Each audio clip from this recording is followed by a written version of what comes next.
কথাটা শুনেন কি আর কম কর বা আছে কি। প্রতিদিন সন্ধ্যাটা হইলি না মনটার মধ্যে লুড়বুড় লুড়বুড় হরে কতক্ষণ এক কাপ চা খাওয়া যায়, এক কাপ না অত শত বুঝছে না, এক মগই খাই। ভাত পানি আর যা খাই আর না খাই কিন্তু এক মগই চা তো খাওয়াই লাগবে বেন হেলে আর সন্ধ্যা হলে। সন্ধ্যাটার সময় চা জাল দিতে লেমু পাতা পাতা কিছু আনতে মন নাই, হেলে গিয়ে তো কাল ছাল ছল দিয়ে দিলাম। এরপর তো কালে মনটার মধ্যে কেমন জানি হয় যায়, পোলাও পাতা দিতাম তা কত ভালো হইতে।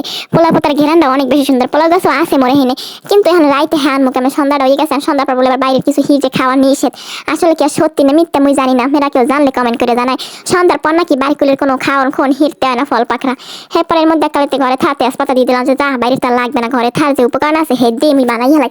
এই চিন্তা ভাবনা হরে তেজপাতা ওই সাল এলাচ দিয়ে বানা শুরু দিলাম। এলাচ দিনে এলাচের গন্ধ এক থু তুমি সইতেই পেন কালে বিতিস না আর বিতিস না, এলাচ মই পারলো দিনে খাওয়ালো আমার বন্ধ হয়ে যায়।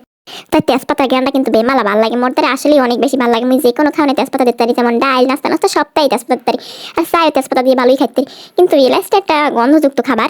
আর হেয়ের লাগে আছে আমার পোলাও পাতা দিয়ে চা বানাইলে তো ওরে আল্লাহ কি আর কমু, মজা আর মজা মজা আর মজা। তা চা পাতি হ্যাঁ দিয়ে দিছি পতকুন বলে। চার পানিটা কতক্ষণ বলে প্রথম ফুড়াইতে হয়, বেশি হয়ে ফুড়াইলে নাকি সারা মজা লাগে। সেই যে শুনছি কইছে মই এবার চা জ্বালাইলে এত বেশি মজা হয় না।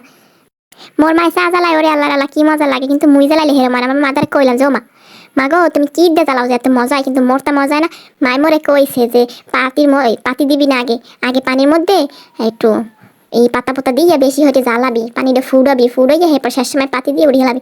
দেখেন যে তামসা রাখি পাতি দিচ্ছি পরে দুধের হরে লেগে পাতি ডোবে না, কালার হয় না, মেজাজটা বলে খারাপ লাগে না।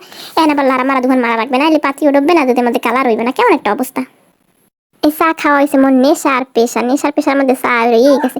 আর চিনিটা একটু কড়া হরিয়ে দেওয়া লাগে, এত সোপ কড়া চিনি না দিয়ে আবার মোর চা মজা লাগে না। মোর স্বামী আবার খুব বেশি চিনি পছন্দ না, কিন্তু মোর দ্বারা কড়া চিনি ছাড়া চা মজা লাগে না, কেমন একটা অবস্থা। চা খাই মিডে না লাগে, হেরে কি ভালো লাগে কন একটা জিনিসটা কেমন কেমন কেমন কেমন না কন। বেনিয়ালে সন্ধ্যালে আর কিছু না থাকলে যদি মোর এক কাপ চা খাই তাই হয়েছে, কাম হয়ে গেছে, মোর আর কিছু লাগবে না, এইটি একদম কাম ক্লিয়ার। হাতে যত গরম থাক গরম লাগবে, হাতে কি হইবে। এককালে ফ্যান সাইলে সুন্দর ফ্যানের মধ্যে বইয়ে চা খামো, কথাবার্তা কমো, গল্প গুজব করবো, আড্ডা দিব, এইটাই তো মজা না, চার মজাটাই তো এইখানে। গরম অত আজগু লাগবে কালগুলো লাগবে সারা দিনই লাগবে, কিন্তু একটু সময় লাগে চা কতক্ষণে খাবো, বেন একটু আর বিয়েল একটু। হ্যাঁ তো একটু সময় গরম দেয় হর মুখে। মোর মাইয়েরাই চা চায় মগতা দেখে, কিন্তু ওরে আর দিনে ওরে হরে কি জানেন, এক ফোঁটা চা দিলে 6 ফোঁটা পানি মিলিয়ে দিয়ে এর মধ্যে নেই কিন্তু খা, এরম হরে আরে ফাঁকি যে কি দিয়ে থই। আর আর কিছু নাই, ছোট মানুষ ওরে তো এত হলে চাটা খাওয়ানো যাবে না, তাহলে চাটা খাওয়ালে তো ক্ষতি, আসলে তো চা ভালো জিনিস না, এর না খাইয়ে থাকাই ভালো। চিন্তা করে দেখছেন এক কাপ চা খাইয়ে কিন্তু অনেক সময় থাকা যায়, চা খাইলে কিন্তু আসলে ক্ষুধা মন্দা হয়। চা খাইলে প্রায় মুই বেনিয়ালা চা খাইলে তো 8 তোমার থাকতে লাগতে হুদা একটু পানি খেয়ে এত সময়, আপনার এক গ্লাস পানি খেয়ে এত সময় থাকতে পারবে না, কিন্তু এক কাপ চা খাইলে মাগা কাম হয়ে গেছে, কত সময় থাকা যায়।